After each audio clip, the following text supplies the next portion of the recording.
cuando me empecé a dar cuenta del universo que se abría, que se estaba abriendo detrás de esa investigación. Ahí fue cuando más me molestó y me dolió esa falta de ganas de los historiadores para asomarse a estas cosas. Por ejemplo, encontré el inventario del ajuar de boda de la abuela paterna de José Artigas, que además estaba ahí, como la carta robada de Poe, que estaba a la vista de todo el mundo. Estaba ahí, estaba en un libro de Flavio García. Ustedes se acordarán de Flavio García, por lo menos los de otras generaciones, los jóvenes seguro que no, pero sería muy lindo que lo leyeran a Flavio García. Y Flavio García había incluido en uno de sus tomos el ajuar de la abuela paterna. ¡Qué maravilla! Y eso me sirvió muchísimo. Después encontré, y seguí investigando, encontré un juicio que le hicieron a un pobre soldado español acusándolo de ser de piel demasiado oscura, de que probablemente era mulato, lo acusaron. Y eso pasó acá, en Montevideo Colonial. Y desfilaron para declarar en ese sumario todos los vecinos de Montevideo, pero mujeres y hombres. Miren ustedes qué interesante. No se limitó a los jefes de familia la cosa, las mujeres también iban a declarar. Y entre las dos mujeres que fueron a declarar encontré a las dos abuelas de Artigas. Y no, mi emoción no tuvo límites. Por eso puse, ellas estuvieron ahí. ¿Se dan cuenta? Y ellas fueron a declarar en un proceso. Bueno, pasa el tiempo, el libro Amores y Marrones resultó de 500 páginas. Y me faltaron cosas por decir. Por eso que digo de nuevo, ¿no? La historia es historia narrada. La mujer es un dato de la realidad, pero ha sido invisible a lo largo del tiempo y de los siglos como sujeto de transformación histórica. Y ha sido sujeto de transformación histórica. ¿Qué es un sujeto de transformación histórica? Es un ser no alienado. Es decir, es un ser que con conciencia elige, se para frente a su destino y elige. Y vaya si la mujer fue un sujeto de transformación histórica, pero no ha sido recogida así. Invisible como agente social, y si habrá sido. Invisible como presencia de carne y hueso. ¿Por qué digo que fue sujeto de transformación histórica y agente social? Y bueno, les voy a dar un solo ejemplo, no me quiero extender demasiado tampoco. Pero en ese Montevideo colonial, cuando todavía no existía Montevideo colonial, cuando esto era una bahía pedregosa azotada por los vientos, al rey de España se le ocurrió que había que fundar una fortaleza, solo porque vinieron los portugueses a hacerle la competencia. Cuando llegaron los portugueses, que ya habían ido a Colonia, al Sacramento, y cuando llegaron a esta bahía, o sea que llegaron para acá atrás, y un práctico del puerto los descubrió. Ese práctico se llamaba Pedro Gronardo, fue corriendo a Buenos Aires a contarle a Zavala. Zavala dijo, ahora yo pierdo acá literalmente la cabeza, porque es cierto que el rey hacía rato que venía diciendo que había que fortificar. Bueno, ahora están los portugueses. No les voy a contar todo el cuento, que es muy largo, las cosas que vienen, derrotan a los portugueses, y Zavala dice, ahora o nunca. Hay que fundar una fortaleza en Montevideo, pero además un poblado, porque sin un poblado no hay verdadera presencia de un rey, de un país, de una comunidad, no hay una verdadera intención. Pero para fundar un poblado no se necesitan soldados, se necesitan mujeres. Se necesitan mujeres. Piénsenlo y se van a dar cuenta. Porque las mujeres son las que prenden el fuego y hacen subir el humo por la chimenea. Y las que preparan la olla, las que tienen hijos, las que los crían, las que los amamantan, ¿no? Y el hombre, soldado o vecino, solo no puede hacer nada de eso. Entonces, si habrá sido la mujer sujeto de transformación histórica, no es necesario abundar demasiado en eso.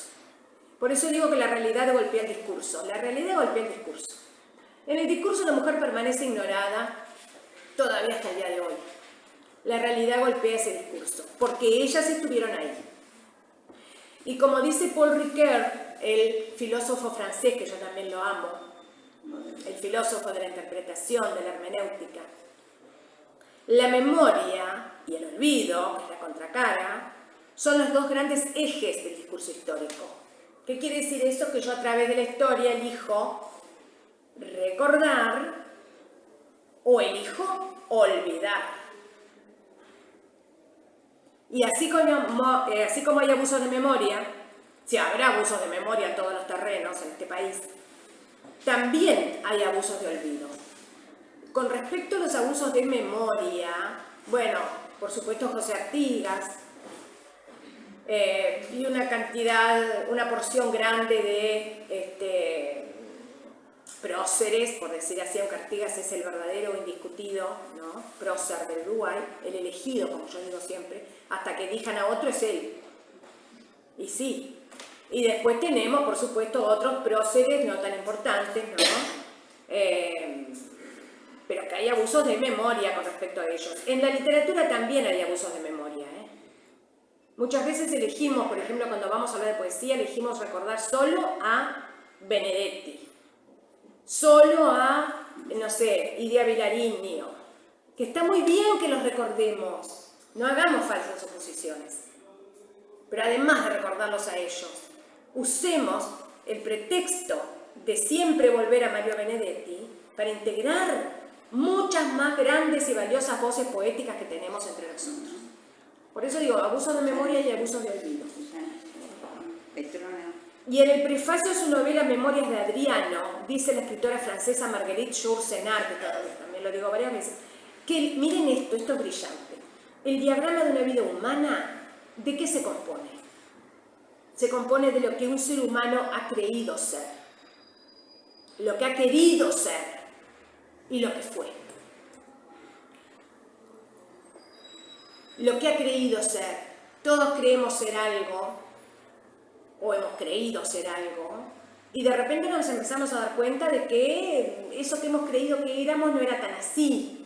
Y entonces nos vamos redescubriendo en nuestras facetas más insospechadas, y a veces nos damos cuenta de que no era tan terrible ir redescubriendo esas facetas nuestras, que al contrario, que podía ser muy poderoso.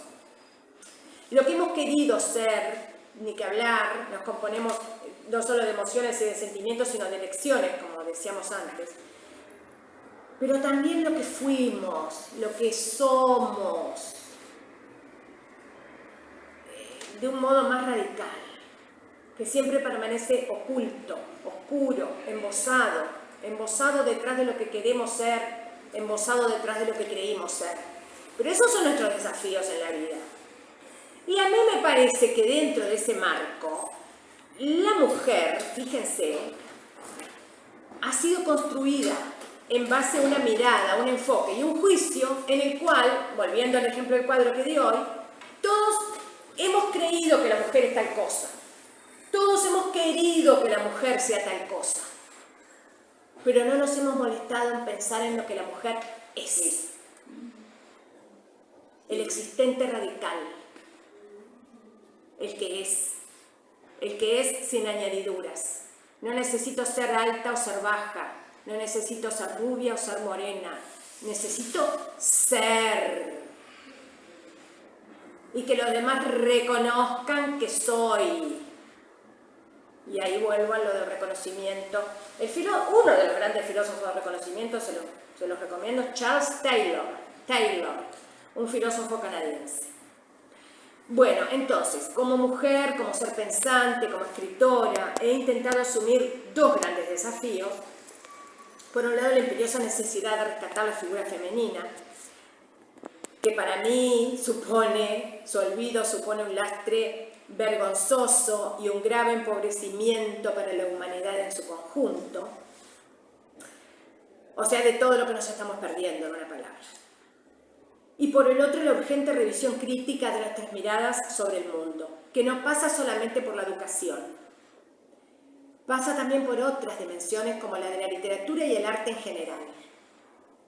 Es decir, sin duda la educación, una de las grandes riquezas que tiene, es la de fomentar en nosotros la mirada crítica, ¿sí? Y la revisión crítica. Eso es una de las grandes virtudes de la educación.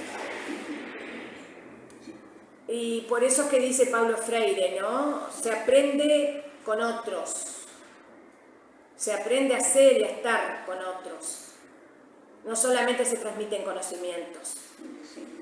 Y a mí me parece que la urgente revisión crítica no se limita al fenómeno educativo, porque nosotros somos un universo, cada uno de nosotros. Entonces el arte tiene una función también, para mí, irrenunciable, trascendental, ¿no? Fíjense que cualquier obra de arte, por lo general, encierra una fuerte revisión crítica de algo. No importa cuál, en general, incluso acá. Yo qué sé, cualquiera de estos cuadros que tenemos acá, si nos ponemos a pensar, hay algo que el autor nos quiso transmitir como un análisis, que va más allá de la mera, no sé, cotidianeidad, por decir así.